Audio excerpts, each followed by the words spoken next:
My salams, everybody. It's been a minute since I have done a little TikTok video, and my YouTube is going to my YouTube channel too. If you guys are not following me on YouTube, follow me on YouTube. But I wanted to share just some quick insight. I feel like when Allah subhanahu wa ta'ala gives me signs or guidance that really touch me, I feel like I am supposed to share that with people who are watching my content. So I don't think I think I've talked about this before, but I've been wearing the hijab since October.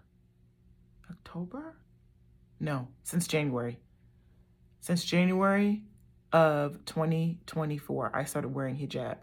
I had a lot of angst around it. As Muslim women who start to wear the hijab, you feel so much angst around it. You feel so different, especially if you live in a Western country where Islam is not the majority, or even that doesn't even matter, because I hear people that live in Muslim countries that, they don't wear hijab and they start wearing hijab and they sort of go through the same, sometimes trials, sometimes your own personal confidence issues, your own angst, your own feeling different, your own feeling comfortable in your skin in this sort of new identity because you're presenting yourself as a Muslim woman and you want to be viewed as a Muslim woman. You want to be recognized as a Muslim woman for all of the protection that it provides, as well as just because you are trying to get closer to Allah, and this act of worship is a way that you get closer.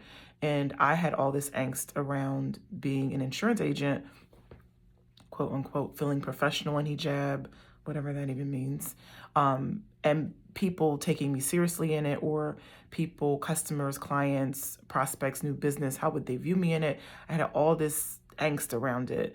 And that was my own fears and insecurities. And I also believe that is the shaitan that you guys know, that whispers to you, that tries to disconnect you from your creator and tries to, get you to commit sins and tries to get you off path and tries to, put doubts and fears in your head, as we all know. And so I think pushing through those fears and those insecurities, I think connects you more closely to Allah subhanahu wa ta'ala and makes you stronger in your faith.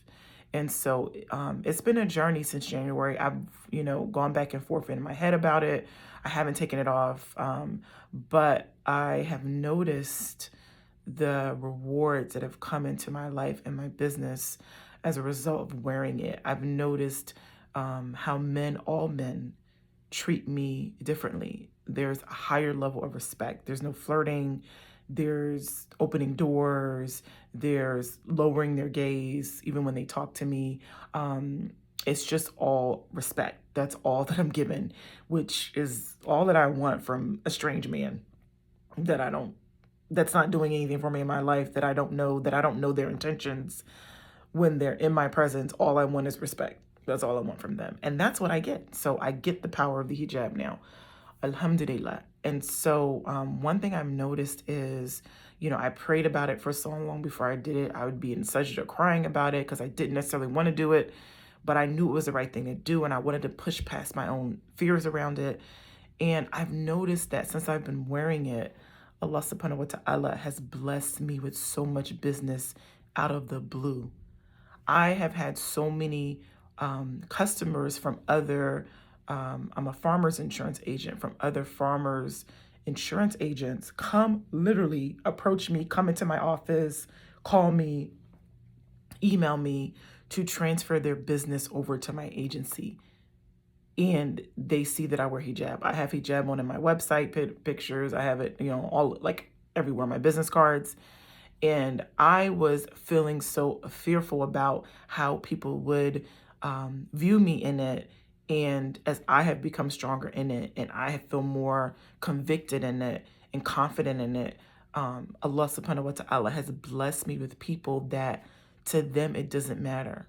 All they're concerned about is, can I secure their assets? Can I protect their assets, right?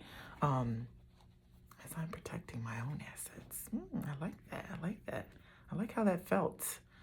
So, subhanAllah, that hit me. So I just think I'm sharing this because if you are wearing hijab, and the other thing alone I had to share this that he did for me was I was really struggling with feeling professional in hijab. Like you know, had in my own mindset before I started covering what a professional woman, businesswoman looked like, right? And I didn't always see that reflected back to me in women that wore hijab. And then Allah subhanahu wa ta'ala put somebody in my path that's a judge in the county that I live in, a Muslim woman who is in hijab, a judge. And I was just like, that's a sign. Like, and I feel like the more you really put your focus in your life on respecting and worshiping God to the highest of your ability, and sometimes you may struggle with that, right? I mean, we're human, we struggle with it. But the more you just like push through that, whatever that is inside of you that's in the way of you worshiping God in the way that you really want to and you feel convicted to, he will literally put people in your path to inspire you. He will give you signs. He will give you guidance. He will give you the wisdom around it. And that's what I prayed for. It's like, give me the wisdom around the covering of my body. Give me the wisdom, put it in my heart, put the desire in my heart. And then he just laid it out for me, which when you see Allah move in your life in that way, deeply inspires you even more, and you want to get closer. You just want to get closer. When you feel God in that way, you want to get closer, and then you start looking for more ways to get closer to him. And it's hard to even explain the feeling of him showing up for you. You've been praying about something. You've been crying about something. You've been making your salats, making your prayers 5 times a day. You've been fasting. You've been doing the things that will build you spiritually. It's just like if you wanted to lose weight and you wanted to go work out, right? You have to be consistent in your working out to see results, right? You're trying to build physical strength, or you're trying to build your health. And a lot of times, we're not focused on our spiritual health. We're not focused on that spiritual connection. And like I said before in previous videos, like I had all the things, material things that would lead one to think you should be so fulfilled in your life, and I wasn't fulfilled. And I realized, we're human beings, so we are material, but we're also spiritual. And there's a spiritual component. A lot of people are miserable, depressed, not happy, not fulfilled because they're not nurturing their spirituality. They're not growing spiritually. They're not feeling connected to Allah, to their creator. And so all these acts of worship that we do are specifically to build that spiritual muscle, to build that spiritual strength. So I had to share that. I hope that helps anybody who's watching this video. I'm so grateful for where I am in my spirituality now, and I pray that I continue to grow closer and closer. Hope you guys are having a good day, and I'll talk the next time I'm inspired. Assalamu alaikum.